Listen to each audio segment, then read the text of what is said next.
ഞാൻ കാണിച്ചു തരാം. ഇതുപോലെ ഒരു പാത്രം എടുത്തിട്ട് അത് നല്ലവണ്ണം നമ്മൾ ചൂടാക്കുക. ഈ പാത്രം നല്ലവണ്ണം ചൂടാക്കി ഇങ്ങനെ ചൂടായി വരുമ്പോൾ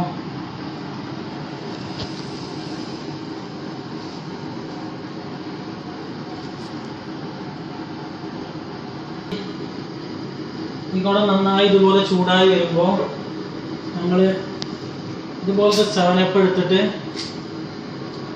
ഇതിലേക്ക് പാരാം.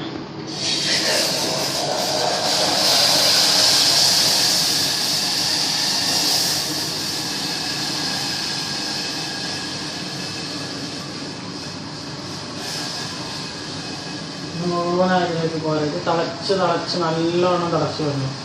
ഇങ്ങനെ തിളച്ച് കുറുന്നനായാൽ ഇതുപോലെ നല്ലോണം തിളക്കണം. ഇതിലുള്ള ആവി മുഴുവനും പോയി കഴിയണം. തിളച്ച് അതിലെ ആവിയൊക്കെ പോകുമ്പോൾ അതിൻ്റെ കളർ ഇങ്ങനെ മാറി വരും.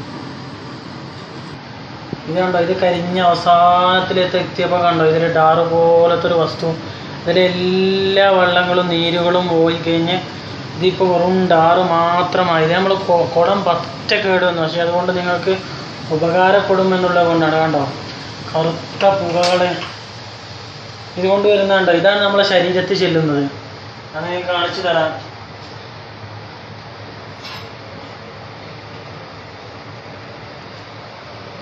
ഇതിലേക്ക് നിങ്ങൾ നോക്കൂ. ഇതിലേക്ക് കറുത്ത ഒരു പുക കണ്ടില്ലേ? ഇതാണ് നമ്മുടെ ശരീരത്തിൽ ചെല്ലുന്നത്. സവനപ്പിൻ്റെ പോലാണ്, കറുത്ത സവനപ്പാണ്. കൊക്കക്കോളയോ പെപ്സിയോ ഒന്നും അല്ലത്. ഈ കറുത്ത സാധനങ്ങളാണ് നമ്മുടെ ശരീരത്തിൽ ചെന്ന് നമ്മുടെ ശരീരത്തിലുണ്ടാക്കുന്ന രോഗങ്ങളെ കുറിച്ച് നിങ്ങളൊന്ന് ആലോചിച്ച് നോക്കാം. ഇതുകൊണ്ട് എൻ്റെ ഈ ഒരു പാത്രം എനിക്ക് നഷ്ടമായി, അത് പ്രശ്നമല്ല. ഈ പാത്രം കൊണ്ടല്ല, ഇതുകൊണ്ട് നമുക്ക് ഒരാളെങ്കിലും രക്ഷപ്പെടുകയാണെങ്കിൽ അതാണ് നമുക്ക് നല്ലത് എന്ന് കരുതുന്നത്. നിത്യമായിട്ട് ഞാൻ ഉപയോഗിച്ചിരുന്ന ആളാണ്.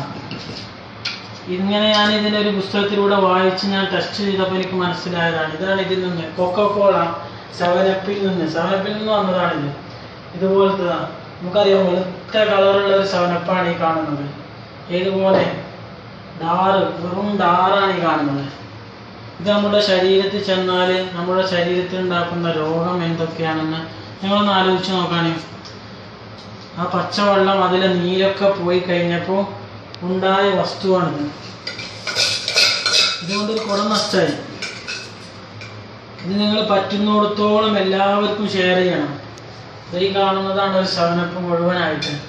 ഇത് നമ്മുടെ ശരീരത്തിൽ ചെന്നാൽ ഉണ്ടാകുന്ന ബുദ്ധിമുട്ടുകൾ എന്തൊക്കെ, നമ്മുടെ ശരീരത്തിൽ എന്തൊക്കെ രോഗങ്ങൾ ഉണ്ടാക്കി തീർക്കുക. ഇതെല്ലാവർക്കും നിങ്ങൾ പറ്റുന്നിടത്തോളം ഷെയർ ചെയ്തിട്ട് കഴിയുന്നിടത്തോളം ഇത് ഒഴിവാക്കണം.